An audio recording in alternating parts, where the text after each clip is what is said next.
عید میلاد النبی صلی اللہ علیہ وسلم شاہ ولی اللہ کی نظر میں حضرت قطب الدین احمد شاہ ولی اللہ محدث دہلوی رحمۃ اللہ علیہ اپنے والد گرامی اور صلحاء و عاشقان کے راہ پر چلتے ہوئے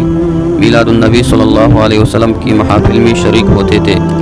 آپ مکہ مکرمہ میں اپنے قیام کی تفصیلات بیان کرتے ہوئے فرماتے ہیں: وَكُنْتُ قَبْلَ ذَلِكَ بِمَكَّةِ الْمُعَظَّمَةِ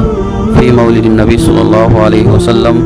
في يوم ولادته والناس يصلون على النبي صلى الله عليه وسلم ويذكرون إرهاصاته التي ظهرت في ولادته ومشاهدة قبل بعثته، فرأيت أنوارا سطعت دفعة وحدات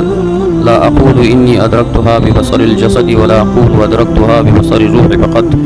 والله أعلم كيف كان الأمر بين هذا وذلك. فتأمل بتلك الأنوار فوجدتها من قبل الملائكة الموكلين بأمثال هذه المشاهد وبأمثال هذه المجالس.